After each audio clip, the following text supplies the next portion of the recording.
जागतिक मानव अधिकार सुरक्षा फेडरेशनला खोटं ठरवत अनेक आरोप करणाऱ्या अगोदर याच फेडरेशनच्या माजी महिला जिल्हाध्यक्षा रेणुका गायकवाड महाले या खुद्द मालेगावच्या असूनही मालेगावातील एकाही कत्तलखान्याविषयी तक्रार न करता मात्र ओझरच्याच कत्तलखान्यावरची तक्रारच ही संशयास्पद असल्याचा खुलासा याच फेडरेशनच्या माजी पदाधिकारी रेखा सोलंकी यांनी केलाय। मेरा नाम रेखा सोलंकी है। मैं मध्य प्रदेश इंदौर से हूँ और कुछ समय पहले तक मैं जागतिक मानव अधिकार सुरक्षा फेडरेशन में राष्ट्रीय महिला अध्यक्ष के पद पे थी। चूँकि मैं अपना खुद का एक यूट्यूब चैनल चलाती हूँ पिछले 4 सालों से।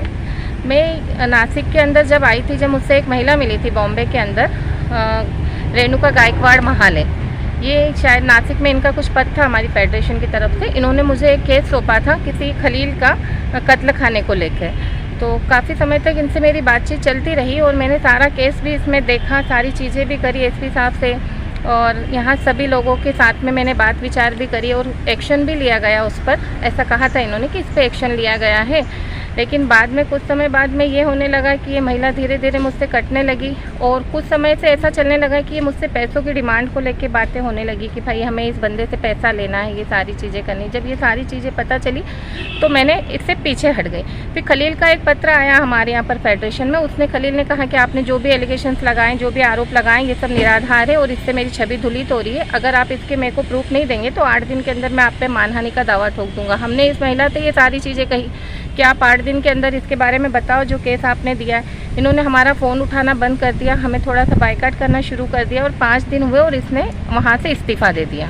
फिर इसने कुछ दिन बाद में हमारे से ये करना चालू करा। हमने जब इसको फेडरेशन से हटा दिया तो इसने मुझ पर निराधार आरोप लगाना शुरू कर दिए कि हमने तो उनसे सेटिंग कर ली है 15 लाख रुपए की और 15 लाख रुपए लेके हम लोग इनसे अलग हट गए हैं।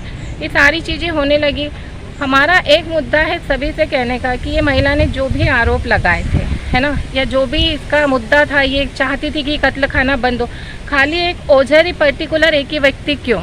ये मालेगांव की रहने वाली, मालेगांव में इसका ससुराल है ना। मालेगांव में हम सब जानते हैं शायद मैक्सिमम कि मालेगांव में कितना ही कत्ल खाने को लेके काम चलता है। इसने आज तक मालेगांव नासिक का मुद्दा क्यों नहीं उठाया? पर्टिकुलर किसी का बेस बना के किसी एक व्यक्ति को लेके इसने इतना बड़ा मुद्दा उठाया।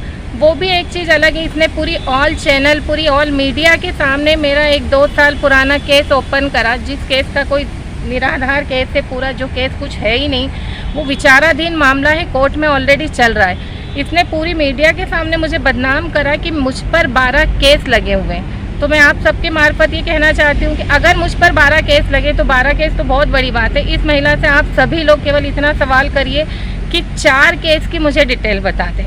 12 तो बहुत बड़ी बात है, 4 केसों की, क्योंकि इसकी बात से, इसके वीडियो से जो मेरी मान प्रतिष्ठा की हानि हुई है, मुझे फेडरेशन से निकाला गया, मतलब मेरा जो पद था वो मुझसे इमीडिएट ले लिया गया, मेरी प्रतिष्ठा पूरी से धुलित हो गई है और आज मैं इतनी डिप्रेशन में हूँ। मैंने इसे मानहानि का नोटिस भी पहुँचा दिया है। आज मैं एसपी साहब से और डीआईजी साहब को भी अपनी कंप्लेन दे रही हूँ और उन समस्त पत्रकारों से एक विनती कर रही हूँ हाथ जोड़ के कि आप इतनी बड़ी चीज़ें किसी के भी सामने ला देते हो बिना किसी प्रूफ के। आप कभी एक बार दूसरा पक्ष सुनना पसंद नहीं करते हो। तो क्या पत्रकार चौथा स्तंभ इतना बिक चुका है कि पैसों की लालच में बोलो, चाहे किसी भी तरीके से बोलो, आप किसी के भी कहने से कुछ भी लगा देते हो? कभी तो दूसरा पक्ष सुनो। आप फेडरेशन क्या है उसे जानो, हम क्या है उसे जानो। बस इतना ही कहना चाहती हूँ और इस महिला को मैं इतना कहना चाहती हूँ, ये मेरी तरफ से एक चेतावनी समझ लो या इससे एक सजेशन समझ लो कि आपने जो भी मेरे पे आरोप लगाए हैं, अगर 1 महीने के अंदर ये आरोप आप सिद्ध नहीं करती हो तो मैं जो आगे करने वाली हूँ शायद वो ये चीज़ समझ भी नहीं पाएगी। बस इतना ही आप लोगों से कहना चाहती हूँ। न्यूज़साठी प्रतिनिधी सुनील सातपूर।